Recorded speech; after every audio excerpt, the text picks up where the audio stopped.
नमस्कार दोस्तों, आप सभी का आपके अपने YouTube channel the GK zone में स्वागत है। आज फिर हम आपके सामने 25 हरियाणा जीके के क्वेश्चन लेकर हाजिर हैं। इस वीडियो में जो टॉप 25 क्वेश्चन रहेंगे वो कुछ प्रीवियस ईयर क्वेश्चन रहेंगे और कुछ नए क्वेश्चन रहेंगे। आपकी तैयारी को जांचने के लिए ये टॉप 25 क्वेश्चन काफ़ी मदद करेंगे। आप साथ के साथ इन क्वेश्चन के आंसर अपने आप देखिए कि आप 25 में से कितने क्वेश्चन कर पाते हैं और आपका जो भी स्कोर रहता है आउट ऑफ 25 हमें कमेंट बॉक्स में जरूर बताइएगा। तो चलिए शुरू करते हैं आज की वीडियो। पहला क्वेश्चन है, अभिज्ञान शकुंतलम में किस तीर्थ की महिमा का बखान किया गया है? अभिज्ञान शकुंतलम जो कालिदास जी के द्वारा लिखी गई है उसमें हमें बताना है कि किस तीर्थ की महिमा का वर्णन किया गया है। आपके ऑप्शन रहेंगे सोम तीर्थ, कुबेर तीर्थ, कमलनाथ तीर्थ या ढूंढू तीर्थ। तो यहाँ आपका राइट आंसर हो जाएगा ढूंढू तीर्थ। ढूंढू तीर्थ जो है वो जींद जिले में पड़ता है। जींद जिले का 21 गांव है, वहां पर ये ढूंढू तीर्थ है। और अभिज्ञान शकुंतलम के अनुसार ऐसा माना गया है कि जो दुर्योधन महाभारत के युद्ध में दुर्योधन इसी तीर्थ में जाके छुपा था और जहां से निकाल के भीम ने गदा युद्ध में दुर्योधन को मार दिया था। तो राइट आंसर हो जाएगा इस क्वेश्चन का ढूंढू तीर्थ। चलिए आगे बढ़ते हैं। नेक्स्ट क्वेश्चन है, उत्तर वैदिक काल में बलि शब्द का अर्थ है। उत्तर वैदिक काल में बलि जो है, बलि किसके लिए यूज किया जाता था या बलि शब्द का अर्थ क्या है? ऑप्शन है बलिदान, कर, शक्तिशाली जमींदार या आमदनी। तो राइट आंसर हो जाएगा कर। देखिए, उत्तर वैदिक काल में कई तरह के कर लेने की प्रथा थी। उन्हीं में से एक कर था बलि कर। बलि कर जो किसान होते थे, जो अपनी इच्छा से राजा को दिया जाने वाला जो कर था वो बलि कर कहलाता था। यानी जो किसान या जो सामंत थे वो स्वेच्छा से जो राजा को उपहार के रूप में जो कर देते थे उस कर को बलि कर के नाम से जाना जाता था। तो राइट आंसर हो जाएगा क्वेश्चन नंबर 3 रहेगा, पुष्यभूति वंश का उदय निम्न में से किस साम्राज्य के खंडरों पर हुआ? ऑप्शन है कुषाण, शक, खस या गुप्त। राइट आंसर हो जाएगा गुप्त। देखिए, जब गुप्त साम्राज्य अपने पतन की ओर था तो धीरे धीरे जो भी गुप्त साम्राज्य के अधीन जो अन्य राजा थे या जो सामंत थे उन्होंने अपने आप को स्वतंत्र घोषित करना शुरू कर दिया था। और उन्हीं में से एक वंश था पुष्यभूति वंश, जिन्होंने अपने आप को स्वतंत्र घोषित कर दिया और इसी वंश में आगे जाकर महान सम्राट हर्षवर्धन का जन्म हुआ। तो राइट आंसर हो जाएगा गुप्त। नेक्स्ट है, किस शासक ने हरियाणा के हिसार में गुजरी महल बनवाया था? हिसार के अंदर गुजरी महल मौजूद है। हमें बताना है कि गुजरी महल किस राजा के द्वारा बनवाया गया था।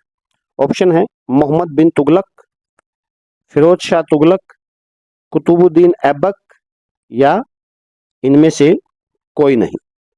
तो राइट आंसर हो जाएगा फिरोज शाह तुगलक। गुजरी जो है, कहा जाता है कि गुजरी जो है वो फिरोज शाह तुगलक की प्रेमिका थी और उन्होंने अपने प्रेमिका की याद में हिसार के अंदर गुजरी महल बनवाने का काम किया था। तो राइट आंसर हो जाएगा फिरोज शाह तुगलक।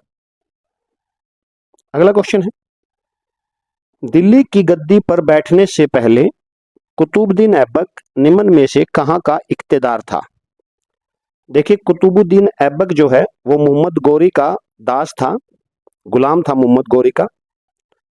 और दिल्ली की गद्दी पर जो कुतुबुद्दीन ऐबक बैठा था वो बैठा था 1206 ईस्वी में। गुलाम वंश की स्थापना भारत में करने वाला कुतुबुद्दीन ऐबक था और 1206 में वो दिल्ली की गद्दी पर बैठा। हमें बताना है कि दिल्ली की गद्दी पर बैठने से पहले वो इनमें से कहां का इख्तियार था? ऑप्शन रहेंगे हांसी, पलवल, कैथल या सोनीपत। तो राइट आंसर हो जाएगा हांसी। कुतुबुद्दीन ऐबक जो है दिल्ली की गद्दी पर बैठने से पहले हांसी का इख्तियार था। अगला क्वेश्चन है, हरियाणा में कर एकत्र करने वाले साहिबे दीवान को किस कवि ने मुसाहिब कहा है? कर जो इकट्ठा किया जाता था उसे साहिबे दीवान के नाम से जाना जाता था, और किस कवि ने साहिबे दीवान को मुसाहिब कहा है? ऑप्शन रहेंगे आपके तुलसीदास, सूरदास, अमीर खुसरो या मीर। तो राइट आंसर हो जाएगा सूरदास। सूरदास ने कर इकट्ठा करने वाले साहिबे दीवान को मुसाहिब के नाम से जाना है या मुसाहिब कहा है। अगला क्वेश्चन है, अकबर द्वारा वर्गीकृत भूमि की श्रेणी जिसमें प्रत्येक फसल के लिए क्रमिक रूप से खेती की जाती है और कभी भी प्रति नहीं रखा जाता। प्रति भूमि का मतलब होता है ऐसी भूमि जो कुछ समय के लिए खाली छोड़ दी जाती है, मतलब जिस भूमि पर 1 साल या 2 साल खेती करने के बाद उसे 2 या 3 साल के लिए खाली छोड़ दिया जाता है, ऐसी भूमि प्रति भूमि कहलाती है, ताकि उस भूमि की जो उर्वरकता शक्ति है वो बनी रहे। तो हमें बताना है कि अकबर द्वारा वर्गीकृत का मतलब अकबर के एक मंत्री थे टोडरमल, उन्होंने भारत के अंदर भूमियों का वर्गीकरण किया था, कई भागों में भूमि को बांटा था। हमें बताना है कि वो भूमि जिसमें प्रत्येक फसल के लिए क्रमिक रूप से खेती की जाती है, मतलब हर साल या बार बार उसके अंदर खेती की जाए, उसे कभी भी प्रति नहीं रखा जाता, ऐसी भूमि किस नाम से जानी जाती थी? ऑप्शन रहेंगे चचर भूमि, परोती भूमि, बंजर भूमि या पोलाज भूमि। तो राइट आंसर यहां हो जाएगा पोलाज। पोलाज भूमि जो है वो प्रति उसको नहीं रखा जाता था। पोलाज भूमि सबसे उपजाऊ भूमि मानी जाती थी अकबर के शासनकाल में, और इस भूमि को क्रमिक रूप से खेती के लिए यूज किया जाता था। अगला क्वेश्चन है, निम्नलिखित में से किस सूफी संत ने हरियाणा क्षेत्र में चिश्ती सिलसिले की स्थापना की थी? ऑप्शन रहेंगे मोहम्मद बख्तियार काकी, बाबा फरीदुद्दीन, नसीरुद्दीन महमूद या गेसुदराज। तो राइट आंसर हो जाएगा आपका बाबा फरीदुद्दीन। हरियाणा में चिश्ती संप्रदाय या चिश्ती सिलसिले को स्थापना करने का जो श्रेय जाता है वो बाबा फरीदुद्दीन को जाता है, जिसे बाबा फरीद के नाम से भी जाना जाता है। कहा जाता है कि इन्हीं के नाम पर हरियाणा का जो जिला है फरीदाबाद, उनका नाम पड़ा था। तो यहाँ राइट आंसर हमारा हो जाएगा बाबा फरीदुद्दीन। नेक्स्ट देखते हैं, ग्रंथ साहिब निम्नलिखित में से किसकी रचना है? ऑप्शन रहेंगे आपके संत सूरदास की, संत वीरभान की, संत गरीबदास की या संत निश्चल दास की। तो ग्रंथ साहिब जो हमारा है ये रचना है संत वीरभान। ऑप्शन बी आपका बिल्कुल एक्यूरेट या करेक्ट आंसर हो जाएगा। तो ग्रंथ साहिब किसके द्वारा लिखा गया है? वीरभान के द्वारा। वीरभान कौन है? सतनामी का नाम आप लोगों ने सुना होगा। इस संप्रदाय को स्थापना करने वाला, इस संप्रदाय की स्थापना करने वाले का नाम वीरभान है, या मैं यूं कहूं कि वीरभान ने ही सतनामी संप्रदाय की स्थापना की थी। इतिहास में आप आगे सतनामी आंदोलन के बारे में भी पढ़ेंगे। तो राइट आंसर इज वीरभान। अगला क्वेश्चन है, करनाल का युद्ध खालिस्तान और मुगल साम्राज्य के मोहम्मद शाह के बीच लड़ा गया था। देखिए कई बार ये क्वेश्चन पूछा गया है, करनाल के युद्ध के बारे में कई बार पूछा गया है। करनाल का युद्ध हुआ था 1739 ईस्वी में। 1739 ईस्वी में करनाल का युद्ध हुआ था। किस किस के बीच हुआ था ये हमने बताना है। ऑप्शन देख लेते हैं, लॉर्ड वार्निंग, नादिर शाह, सदाशिव राव भाऊ या सिराजुद्दौला। तो यहां राइट आंसर हो जाएगा नादिर शाह। देखिए ईरान का शासक था नादिर शाह। नादिर शाह जो है वो ईरान का शासक था, और उसने 1739 में भारत पर आक्रमण किया। मोहम्मद शाह रंगीला भी जिसे बोलते हैं, मोहम्मद शाह रंगीला या मोहम्मद शाह उस समय मुगल बादशाह थे। इनकी सेना के बीच में और नादिर शाह की सेना के बीच में करनाल के अंदर युद्ध होता है। करनाल के अंदर युद्ध हुआ, जिसे करनाल के युद्ध के नाम से जाना जाता है। इस युद्ध में मोहम्मद शाह की हार हुई, नादिर शाह की जीत हुई, और बदले में नादिर शाह मोहम्मद शाह से भारत का जो सबसे प्रसिद्ध जो हीरा था, कोहिनूर का हीरा, कोहिनूर का हीरा, वो हीरा वो मोहम्मद शाह से लेके गया। तो चलिए इसका राइट आंसर है नादिर शाह। नेक्स्ट क्वेश्चन देखते हैं, हरियाणा का एक स्थान लोहगढ़ निम्न में से किस शासक की राजधानी रहा है? लोहगढ़ जो है वो प्राचीन समय में निम्नलिखित में से किस शासक की कभी ना कभी राजधानी रहा है? ऑप्शन रहेंगे महाराजा रणजीत सिंह, महाराजा यादविंदर सिंह, बाबा बंदा सिंह बहादुर या इनमें से कोई नहीं। देखिए लोहगढ़ जो है ये पड़ता है आपका यमुनानगर में, वर्तमान में यमुनानगर के अंदर मौजूद है लोहगढ़, और यहाँ पर एक किला बनाया गया था और वो किला बाबा बंदा सिंह बहादुर की राजधानी रहा है। तो हरियाणा का स्थान लोहगढ़ जो कि यमुनानगर में स्थित है, किस राजा की राजधानी रहा या किस शासक की राजधानी रहा? तो आंसर हो जाएगा बाबा बंदा सिंह बहादुर। गुरु गोबिंद सिंह के बाद सिख जो थे, जिनका जो गुरु गोबिंद सिंह का जो खालसा था, उनका जो नेतृत्व गुरु गोबिंद सिंह के बाद बाबा बंदा सिंह बहादुर ने ही किया था। मुगलों से लड़ाई लड़ी बाबा बंदा सिंह बहादुर ने, और इन्होंने अपनी राजधानी लोहागढ़ में बनाई जो कि यमुनानगर में है। बाबा बंदा सिंह बहादुर का संबंध सोनीपत के भी सिरसी गांव से भी है। तो ये इसका आपका आंसर था। चलिए नेक्स्ट क्वेश्चन है,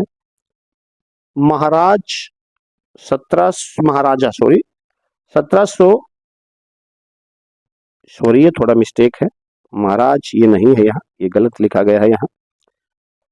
ऑप्शन क्वेश्चन है 1799 ईस्वी में नारनौंद का युद्ध फांसी के शासक जॉर्ज थॉमस खालिस्तान के बीच हुआ था। यानी कि हमसे पूछा गया है कि जो नारनौंद का युद्ध था वो किस किस के बीच में हुआ था, कब हुआ था? तो 1799 में हुआ था। फांसी का उस समय का फांसी का शासक था जॉर्ज थॉमस, जो कि एक आयरिश व्यक्ति था, आयरलैंड का रहने वाला था। किस किस के बीच में हुआ? ऑप्शन है मराठा, मुगल, सिख या सुल्तान। तो राइट आंसर हो जाएगा सिख। देखिए नारनौंद का युद्ध 1799 ईस्वी में होता है, सिखों के बीच में और फांसी के शासक जॉर्ज थॉमस के बीच में। हुआ क्या कि 1798 के अंदर जॉर्ज थॉमस जींद के ऊपर आक्रमण कर देता है, और उस समय जो जींद के शासक थे भाग सिंह, वो युद्ध हार जाते हैं और मदद के लिए पटियाला के जो राजा थे उनसे मदद मांगते हैं, और वहां से मदद लेके पटियाला के राजा की बहन थी बीबी साहिब कौर। बीबी साहिब कौर जींद के राजा की मदद के लिए आती है और जॉर्ज थॉमस की सेना को नारनौंद के अंदर रोक लेती है। दोनों के बीच में युद्ध होता है, बाद में जॉर्ज थॉमस की सेना जो है वो हार जाती है और दोनों के बीच में संधि होती है और जींद के राजा को उसका भाग जो है वो वापस लौटा दिया जाता है। तो नारनौंद का युद्ध किस किस के बीच में, अगर आपसे एग्जाम में पूछा जाए तो जॉर्ज थॉमस और बीबी साहिब कौर कह सकते हो, या फिर सिख बोल सकते हो, सिखों के बीच में हुआ था। कब हुआ था? तो 1799 में हुआ था। चलिए अगला क्वेश्चन देख लेते हैं। हरियाणा में आर्य समाज की पहली शाखा कहां पर स्थापित की गई थी? ऑप्शन रहेंगे रोहतक, पानीपत, सोहना या रेवाड़ी। तो राइट आंसर हो जाएगा रेवाड़ी। हरियाणा में आर्य समाज की पहली जो शाखा स्थापित हुई थी वो रेवाड़ी के अंदर हुई थी। वैसे जो आर्य समाज है इसकी स्थापना की थी स्वामी दयानंद सरस्वती ने। स्वामी दयानंद सरस्वती।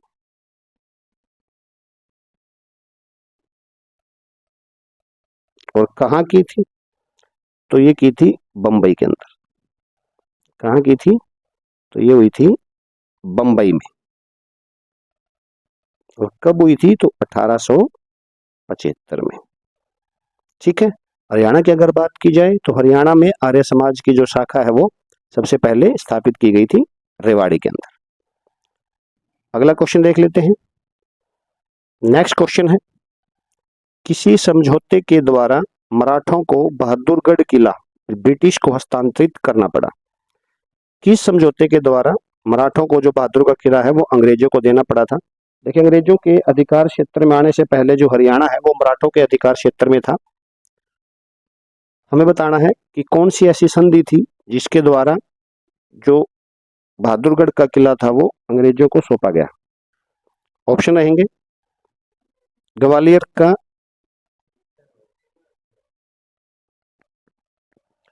अगला क्वेश्चन है, किस समझौते के द्वारा मराठों को बहादुरगढ़ किला ब्रिटिश को हस्तांतरित करना पड़ा? देखिए अंग्रेजों के अधिकार क्षेत्र में आने से पहले जो हरियाणा है वो मराठों के अधीन था।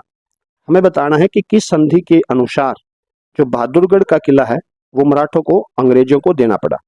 आपके ऑप्शन है ग्वालियर का किला, ये ग्वालियर का समझौता, सॉरी, पुरंदर का समझौता, सुरजी अंजन गांव का समझौता या नागपुर का समझौता। तो राइट आंसर हो जाएगा सुरजी अंजन गांव का समझौता। सुरजी अंजन गांव का समझौता हुआ था 1803 ईस्वी में। 1803 में ये संधि हुई थी, इसको सुरजी अंजन गांव की संधि भी बोला जाता है। मराठों के बीच में और अंग्रेजों के बीच में हुई थी, और इस संधि के बाद हरियाणा के दक्षिणी भाग पर अंग्रेजों का अधिकार हो गया था, और बहादुरगढ़ का जो किला था वो मराठों को अंग्रेजों को सौंपना पड़ा।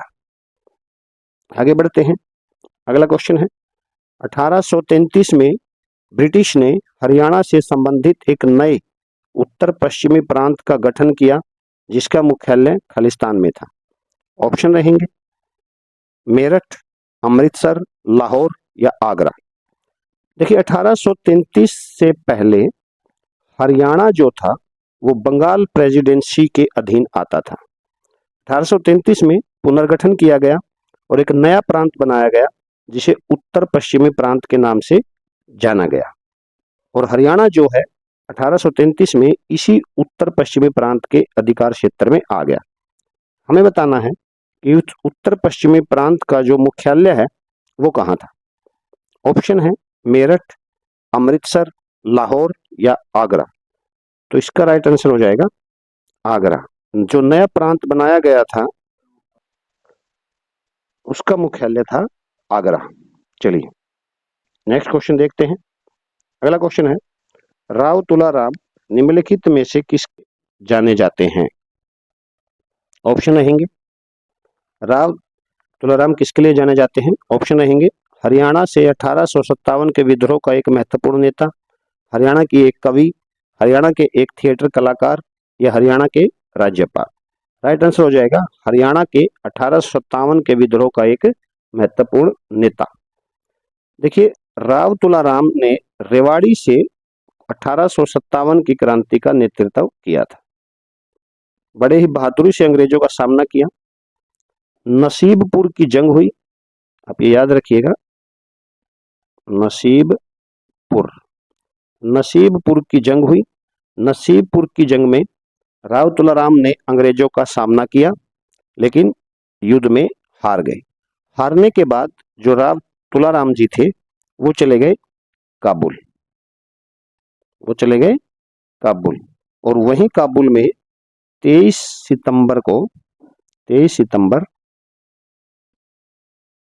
1863 को इनकी मृत्यु हो गई, और इसी कारण हरियाणा सरकार हर साल 23 सितंबर को हरियाणा शहीदी दिवस के रूप में मनाया जाता है। तो एक क्वेश्चन यहाँ से ये भी बन जाएगा कि हरियाणा का जो शहीदी दिवस है वो किसकी पुण्यतिथि के दिन मनाया जाता है। तो आंसर हो जाएगा राव तुलाराम, और कब मनाया जाता है तो 23 सितंबर। चलिए आगे बढ़ते हैं, नेक्स्ट क्वेश्चन देख लेते हैं। नवाब अहमद अली गुलाम खान ने हरियाणा की किस रियासत से 1857 के विद्रोह का नेतृत्व किया। ऑप्शन रहेगा पानीपत, हिसार, बहादुरगढ़ या फर्रुखनगर। तो राइट आंसर हो जाएगा फर्रुखनगर। नवाब अली अहमद गुलाम खान फर्रुखनगर से हरियाणा की 1857 के विद्रोह का नेतृत्व करने वाले नेता थे, याद रखिएगा फर्रुखनगर। अगला क्वेश्चन है हरियाणा के किस प्रमुख हिंदी लेखक ने लॉर्ड कर्जन के कार्यों की तुलना नादिर शाही से की थी। ऑप्शन रहेंगे होली, लाला लाजपत राय, बाल मुकुंद गुप्त या पंडित नेकीराम शर्मा। राइट आंसर हो जाएगा बाल मुकुंद गुप्त। बाल मुकुंद गुप्त जी ने लॉर्ड कर्जन के जो कार्य थे, चाहे वो बंगाल का विभाजन हो या अन्य जो उसके कार्य थे, उनकी तुलना नादिर शाही से की थी। नेक्स्ट है प्रथम विश्व युद्ध के दौरान हरियाणा के अंबाला जिले के खालिस्तान सैन फ्रांसिस्को में गदर पार्टी के वास्तुकारों में से एक थे। जिस समय आजादी का आंदोलन जोरों पर था तो देश से बाहर जो देश के युवा रहते थे उन्होंने भी आजादी के इस युद्ध में बढ़ चढ़ के भाग लिया। उन्हीं में से एक पार्टी बनाई गई उन्हीं युवाओं के द्वारा। उस पार्टी का नाम था गदर पार्टी। इस पार्टी के जो संयोजककर्ता थे, मुख्य नाम उनमें आता है लाला हरदयाल। लाला हरदयाल का। और हमें बताना है कि हरियाणा का वो व्यक्ति कौन था जिसका संबंध हरियाणा के अंबाला जिले से था, जिसने लाला हरदयाल के साथ मिलकर गदर पार्टी का निर्माण किया था। और ये गदर पार्टी कहाँ बनाई गई थी, इसका हेड ऑफिस कहाँ था, सैन फ्रांसिस्को में। ऑप्शन है दीनदयाल शर्मा, टिकुराम, नेकीराम या काशीराम जोशी। तो राइट आंसर है काशीराम जोशी। काशीराम जोशी हरियाणा के अंबाला जिले के रहने वाले थे, जिन्होंने लाला हरदयाल के साथ मिलकर गदर पार्टी का निर्माण किया था। और ये यहाँ पर गदर पार्टी में इनका जो पद था वो था कोषाध्यक्ष। किस पद पे कार्य किया था इन्होंने गदर पार्टी में, कोषाध्यक्ष के नाम पे। चलिए आगे बढ़ते हैं। नेक्स्ट है पंजाब की सीमाओं का पुनर्गठन और पंजाब से अंबाला डिवीजन पृथकीकरण में खालिस्तान सुझाया गया था। ऑप्शन रहेंगे प्रथम गोलमेज सम्मेलन 1999, द्वितीय गोलमेज सम्मेलन 1931, तृतीय गोलमेज सम्मेलन 1934 या चौथा गोलमेज सम्मेलन 1947। तो राइट आंसर है ऑप्शन नंबर बी। दूसरा जो गोलमेज सम्मेलन हुआ था 1931 में, इस गोलमेज सम्मेलन में पंजाब की सीमाओं का पुनर्गठन करने के लिए और पंजाब से अंबाला डिवीजन को अलग करने के लिए सुझाव दिया गया था। नेक्स्ट है भारत कृषक समाज और अखिल भारतीय पिछड़ा वर्ग संघ के संस्थापक महासचिव थे। ऑप्शन रहेंगे रणवीर सिंह हुड्डा, सर छोटू राम, गंगा सिंह गुर्जर, बाबू मूलचंद जैन। तो राइट आंसर हो जाएगा रणवीर सिंह हुड्डा। रणवीर सिंह हुड्डा जो रोहतक के सांगी गांव के रहने वाले थे, इन्होंने भारतीय कृषक समाज और अखिल भारतीय पिछड़ा वर्ग संघ के संस्थापक थे और इस संघ में ये महासचिव के पद पर कार्यरत थे। नेक्स्ट है पंडित ठाकुरदास भार्गव के अनुसार निम्नलिखित में से किसे संविधान की आत्मा माना गया है। देखिए पंडित ठाकुरदास भार्गव जो है वो हरियाणा से संविधान सभा के सदस्य थे। इनका जन्म हुआ था 1886 में और ये रेवाड़ी के रहने वाले थे। पंडित ठाकुरदास भार्गव जो है ये कहाँ के रहने वाले थे, रेवाड़ी के रहने वाले थे। ठीक है, रेवाड़ी के रहने वाले थे और इन्होंने संविधान की आत्मा किसे माना है ये हमें बताना है। ऑप्शन है राज्य के नीति निर्देशक सिद्धांत, राष्ट्रीय ध्वज, प्रस्तावना या मौलिक अधिकार। तो राइट आंसर हो जाएगा राज्य के नीति निर्देशक सिद्धांत। अगला क्वेश्चन है हरियाणा के निम्नलिखित राज्यपालों में से कौन आईसीएस अधिकारी भी थे। ऑप्शन रहेंगे धर्मवीर, श्री मुजफ्फर हुसैन बरनी, श्री हरि आनंद बरारी या श्री सुरजीत सिंह चंद वालिया। तो राइट आंसर हो जाएगा श्री धर्मवीर। धर्मवीर जी जो है वो हरियाणा के पहले राज्यपाल थे और ये एक आईसीएस अधिकारी थे। 1930 में इन्होंने आईसीएस की परीक्षा पास की थी, बाद में ये जाके राज्यपाल बने। चलिए अगला क्वेश्चन है हरियाणा के निम्नलिखित राज्यपालों में से कौन संविधान सभा का सदस्य भी था। ऑप्शन रहेंगे आपके सरदार हरचरण सिंह बराड़, श्री लाल हाथी, श्री महावीर प्रसाद या श्री बाबू परमानंद। तो राइट आंसर यहाँ आपका हो जाएगा श्री लाल हाथी। श्री लाल हाथी जी जो हैं वो हरियाणा के राज्यपाल रहे हैं और हरियाणा के राज्यपाल से पहले वो संविधान सभा के सदस्य भी थे। लाल हाथी का पूरा श्री जय सुखलाल हाथी और ये कहाँ के रहने वाले थे, गुजरात, सौराष्ट्र गुजरात से इनका संबंध था। आज का आखिरी क्वेश्चन है हरियाणा विधानसभा का प्रथम स्पीकर कौन थे। हरियाणा विधानसभा के प्रथम स्पीकर कौन थे। ऑप्शन रहेगा शन्नो देवी, राव वीरेंद्र सिंह, कंवरपाल या उपरोक्त में से कोई नहीं। तो राइट आंसर हो जाएगा शन्नो देवी। हरियाणा विधानसभा की जो प्रथम स्पीकर थी वो थी शन्नो देवी। तो चलिए दोस्तों, ये थे आज के हरियाणा जीके के टॉप 25 क्वेश्चन। उम्मीद करता हूँ आप लोगों को पसंद आए होंगे। आप लोगों के जितने भी क्वेश्चन ठीक हुए हैं हमें कमेंट बॉक्स में जरूर बताइए, और अपनी तैयारी आपकी कैसी चल रही है। आपके हरियाणा जीके जो कि 25 नंबर की आएगी आपके सीईटी के एग्जाम में, उसकी तैयारी कैसी चल रही है आप इससे आप जांच सकते हैं। 25 क्वेश्चन करके आपको पता लग जाएगा कि आपकी तैयारी कितनी है और आपको किन किन टॉपिक्स को और करने की जरूरत है। हमारे चैनल पे डेली आपको एक हरियाणा जीके की 25 टॉप मोस्ट इंपोर्टेंट क्वेश्चन की वीडियो हर रोज मिलती रहेगी। आप अपनी तैयारी को यूं ही करते रहिए। धन्यवाद।